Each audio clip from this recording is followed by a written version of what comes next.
دہرادون سے BSc کرنے کے بعد میں نے اس ڈپارٹمنٹ میں 1957 میں ایڈمیشن لیا اور MSc کرنے کے بعد اتفاق ہے کہ پروفیسر چودھری صاحب نے مجھے آفر کیا کہ میں پلانٹ ٹیکسونومی میں ریسرچ کروں. تو اگست 1960 میں نے یہاں پر as a research scholar join کیا اور اس کے بعد 1962 میں میرا اپائنٹمنٹ ہو گیا اور 1997 میں ایز اے پروفیسر میں ریٹائر ہو گیا. بہرحال کچھ باتیں بہت امپورٹنٹ اور بہت ضروری ہیں اس ڈپارٹمنٹ کے بارے میں. یہ جو آپ 3 درخت دیکھ رہے ہیں پام کے، یہ میں نے جب میں ریسرچ اسکالر تھا اگست 1960 میں، تب یہاں ملتے بھی نہیں تھے، دہرادون سے لا کے آگرے سے لا کے لگائے تھے اور مقصد یہ تھا، میں نے 6 لگائے تھے اور مقصد یہ تھا BOTANY بوٹنی. اور ماشاءاللہ میرا خط تو وہیں ہے لیکن یہ کہاں سے کہاں پہنچ گئے ہیں.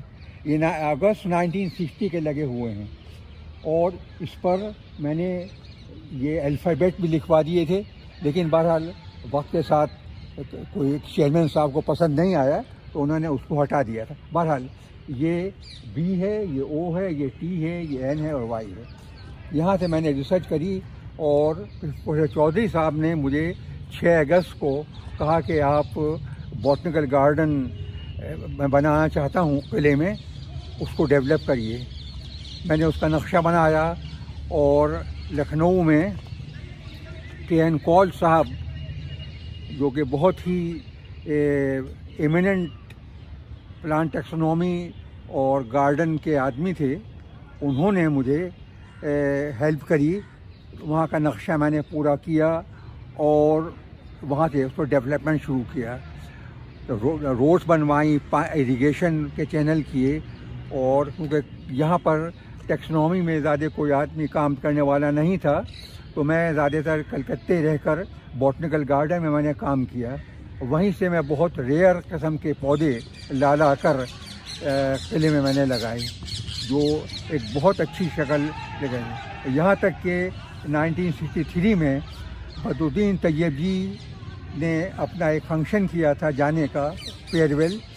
اس میں انہوں نے سب سے زیادہ جو ان کو جگہ پسند آئی وہ قلعہ تھا، کیونکہ قلعے میں اس زمانے میں چاروں طرف پانی تھا اور اس میں بوٹنگ کلب اور ایک بھی بنایا تھا زیدی صاحب نے. بہرحال یہ میں نے تمام گارڈن جو بوٹنیکل گارڈن ہے، اب تو حالت اس کی اچھی نہیں ہے لیکن اس میں نے اس کو ترتیب دیا اور ابھی بھی اس میں بہت سارے ریئر پلانٹس موجود ہیں. دوسری چیز جو میرے کیریئر میں ضروری ہے بتانا وہ یہ ہے کہ میں نے فلورا آف علی گڑھ پر کام کیا اور اس کے بعد میڈیسنل پلانٹس پر کافی توجہ دی اور اس کے نتیجے میں منسٹری آف ہیلتھ میں 1985 سے لے کر ابھی تک میں فارموکوپیا کمیٹی جو ہے آپ کی یونانی فارموکوپیا کمیٹی خاص طور سے، وہاں پر اس میں ممبر رہا اور کافی وہ کیا. ساتھ ہی میں 1986 میں نے وائلڈ لائف کا ڈپارٹمنٹ شروع ہوا. پروفیسر مصری صاحب تھے، عباس مصری صاحب، انہوں نے مجھ سے کہا کہ آپ یہ کورس پڑھائیے. میں نے وہ کورس پڑھانا شروع کیا اور اللہ کا شکر ہے ابھی تک میں نے وہ کورس پورا کیا. میرے لیے یہ بہت خوشی کی بات ہے اور بہت اچھا ہے کہ میرے بہت سے اسٹوڈنٹ وائس چانسلر اور پرو وائس چانسلر ہیں. خاص طور سے آج کل نجمہ اختر وائس چانسلر ہیں جامعہ ملیہ کی، اسلم پرویز وائس چانسلر ہیں مولانا آزاد یونیورسٹی، اردو یونیورسٹی ہے اس کے. یہاں پر اختر حسیب صاحب ہیں جو پرو وائس چانسلر ہیں. اور مسرت جاوید مسرت ہیں جو راجوری کے وائس چانسلر ہیں. یہ چاروں میرے بہت ہی قریبی اور بہت اچھے اسٹوڈنٹ رہے ہیں. اسے وائلڈ لائف کے پڑھانے کے سلسلے میں میرا وائلڈ لائف انسٹیٹیوٹ اور FRI سے کافی تعلق رہا. اور آپ کو یہ جان کر خوشی ہوگی کہ ابھی اکتوبر میں ایک انٹرنیشنل کانفرنس ہوئی تھی، انٹرنیشنل کانفرنس آن کنزرویشن. اس میں ان لوگوں نے مجھے لائف ٹائم اچیومنٹ ایوارڈ دیا ہے. اور اس سے پہلے یونانی کونسل اور UGC نے ٹیچنگ انوویشن کے ساتھ ساتھ یہ یونانی میڈیسن کے فیلڈ میں میرے کنٹریبیوشن پر طبیہ کالج میں ایک نیشنل کانفرنس ہوئی تھی، اس میں مجھے انہوں نے ایوارڈ دیا. تو الحمدللہ میرے پاس اس پر 2 لائف ٹائم اچیومنٹ ایوارڈ ہیں. اور یہ سب کچھ جو ہے وہ میرے ایک ٹیچر تھے دہرادون میں، سوم دیو شرما صاحب. وہ صرف ان کی وجہ سے ہے کیونکہ انہوں نے مجھے جو تربیت دی ہے پلانٹ ٹیکسنومی میں کہ کس طریقے سے ٹیکسنومی پڑھانی چاہیے اور اس کا کیا اپروچ ہونا چاہیے، اور محنت، ڈیووشن، ڈیڈیکیشن، یہ سب چیزیں شامل رہیں. یہاں ایک چیز اور بہت ضروری ہے کہ ڈپارٹمنٹ میں چودھری صاحب مرحوم جو انٹرنیشنل فیم کے آدمی تھے، انہوں نے بھی مجھے بہت ہی زیادہ ٹپس دیے کہ کس طرح سے پڑھانا چاہیے اور کس طرح سے محنت کرنی چاہیے. اور دوسرے ریاض خان صاحب تھے جو کہ بہت ہی اچھے ٹیچر تھے، اور ٹیچنگ کا جو طریقہ تھا اور ڈیڈیکیشن تھا وہ میں نے ان سے سیکھا.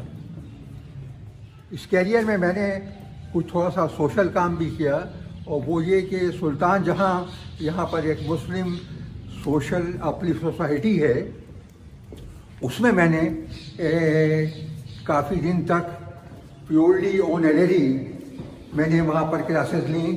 اور خدا کا شکر ہے کہ میڈیکل کالج میں تقریباً سینکڑوں اسٹوڈنٹ ہوں گے جو اس وقت ماشاء اللہ. ابھی کچھ دن پہلے ہی شفت صاحب تھے، وہ ریٹائر ہوئے ہیں. اس سے پہلے اور کئی لوگ ریٹائر ہو چکے ہیں. تو وہ سب میرے اسٹوڈنٹ تھے اور وہ سب سلطان جہاں کی پروڈکٹ تھے. سلطان جہاں کے علاوہ وائلڈ لائف میں بھی میں ابھی بھی پڑھا رہا ہوں، اور وہ پیورلی آنرری پڑھا رہا ہوں. اس سے مجھے 2 فائدے ہیں. ایک تو یہ کہ وائلڈ لائف میں بہت لمیٹڈ انٹیک ہے، صرف 12-13 لڑکے لیتے ہیں ہم لوگ، اور ماشاءاللہ وہ سب مارکیٹ ویلیو اتنی اچھی ہے.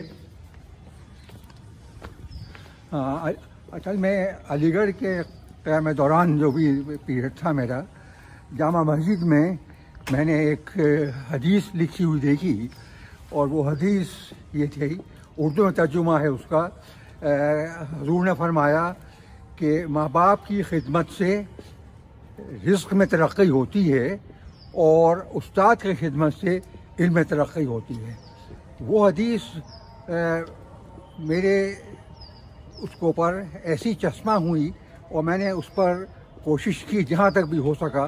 اور یہ بات میرے والد مرحوم نے بھی کئی دفعہ کہی تھی کہ ہمیشہ ماں باپ اور استاد کے خدمت کریں. تو ظاہر ہے کہ حضور کا کہا ہوا ہے تو غلط تو ہو ہی نہیں سکتا. تو اگر میں یہ کہوں کہ زندگی میں اب تک جو مجھے مختلف قسم کے ایوارڈس اور کامیابیاں ملی ہیں، وہ صرف اسی کی کہ میں نے اپنے والدین اور استاد کی خدمت کی. استاد میں یہاں پر اختر صاحب جو میرے بہت ہی مشفق استاد تھے ان کا ذکر کروں گا. MSc میں وہ 2-3 سبجیکٹ پڑھاتے تھے، اور اتنی تندہی سے پڑھاتے تھے کہ آپ اندازہ نہیں کر سکتے.